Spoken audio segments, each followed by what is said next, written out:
Hi, Phil Schoenberg, Fastpitch Power. We're going to talk today about a very important component of the mechanics of windmill pitching and also hitting that we see a lot of problems with in our young, developing pitchers and hitters. As it relates to hitting, we see this problem all the way up to and including the highest level of hitters, including Major League Baseball. What I am referring to is the difference between staying back and dropping back or leaning back. And this is prevalent, especially in our windmill pitchers, when they are 11, 12, 13, 14 years old, where they are being taught to stay back. Use the word stay very carefully here. Stay back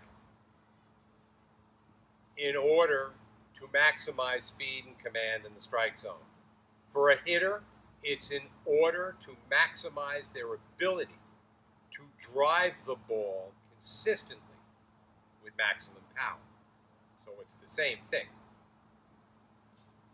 So what do I mean by stay back or drop back or lean back? Let's start with hitting, because the universe of hitters is much greater than the universe of pitchers. So you'll be able to tell what I'm talking about by my relating it to hitting. When I'm standing up at bat and I'm in position waiting for a ball to come to me, and I want to drive that ball with consistent power, when I want to be able to hit through the ball, if you watch how I approach my swing, and I want you to pay special attention to my back knee. As we've discussed in previous posts, your joints can do one of two things. And when I'm talking about your joints, I'm talking about wrist, elbow, knees. They can either flex or extend. If you go back to a recent post we did about the difference between flexion and extension in regard to generating power in your pitch, the essence of forearm fire is extension of the elbow and acceleration down the throw zone, as opposed to flexion of your elbow.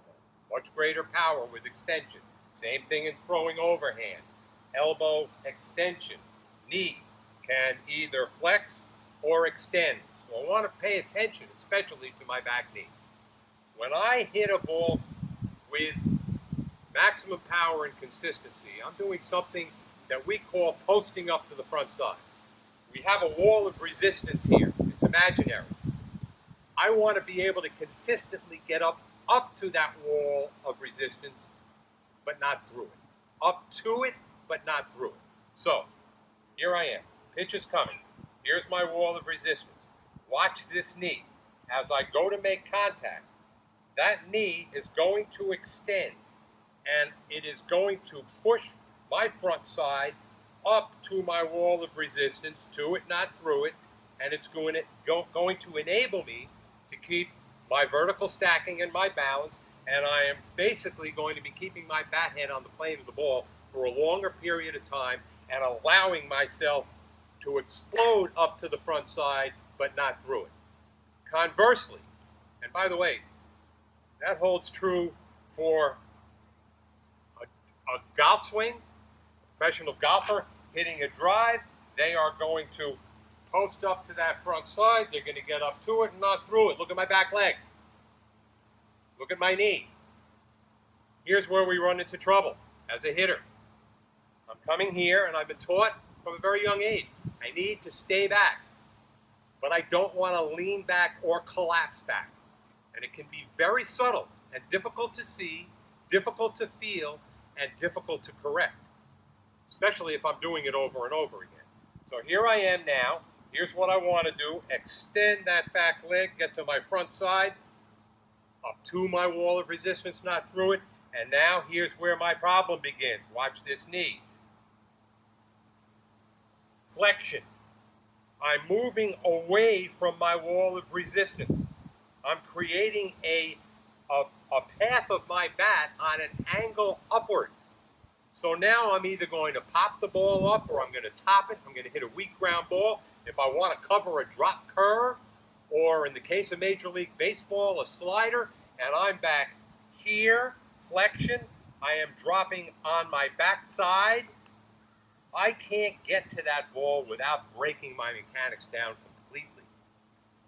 So I want to make sure that back leg is getting straight through knee extension and allowing me to drive through the ball and get up to my front side, not through my front side.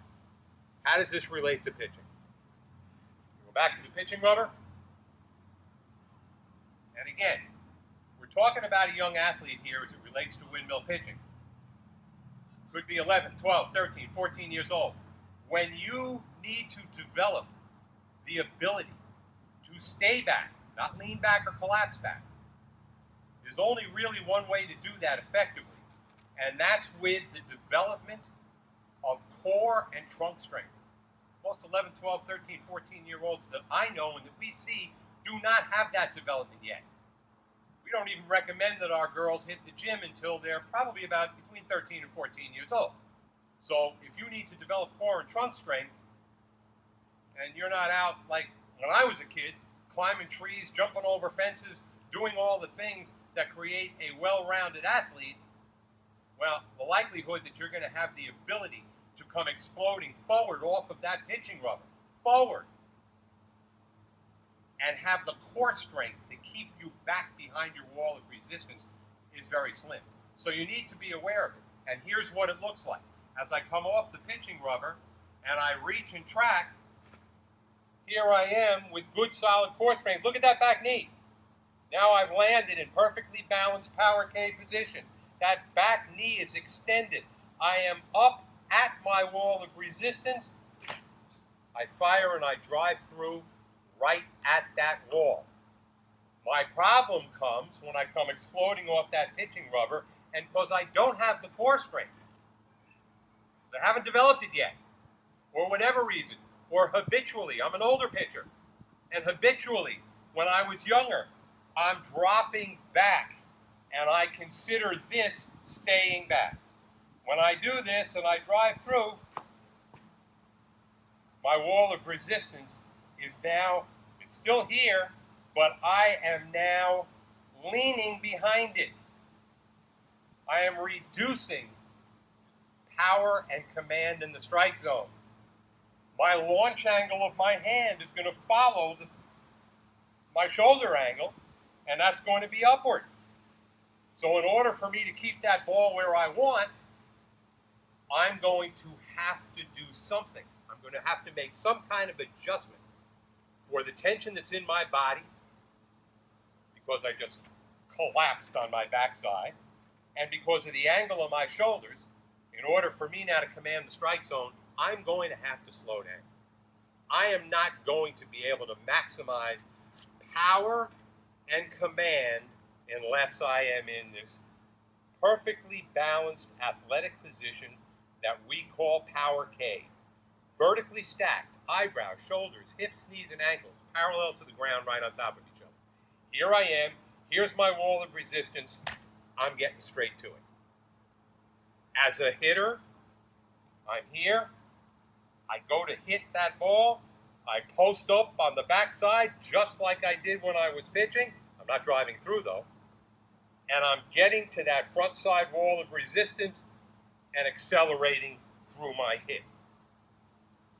Driving that ball over the center field fence, screaming line drive in the gap. That's what I'm looking for. I cannot do that consistently from back here. Often, that collapse, that lean back, is very subtle, especially in older, more advanced pitchers or hitters. And it's very difficult for coaches sometimes to see that in real time. Video analysis would be a great thing in order to help you to see whether or not you are utilizing your front side, your wall of resistance, getting extension on that back side. Very often they're going to look, well, swing is up here, I'm topping the ball, I'm popping it up. They're looking up here. That's not where the problem is. The problem is here, here, not here. If you consistently get here, then you're going to consistently drive the ball, see ball, hit ball. If you consistently stay here, you're going to consistently command that strike zone with maximum speed. Balance, critical. Relaxation, critical in your development as a windmill pitcher or a hitter. I hope that this has been useful. I would love to hear your experience and your comments on this, especially you coaches out there who are seeing struggles and maybe not understanding why they're struggling. If you have an experience in this particular aspect of the mechanics of pitching and hitting, always love to hear it, love to hear your comments. Talk to you next time.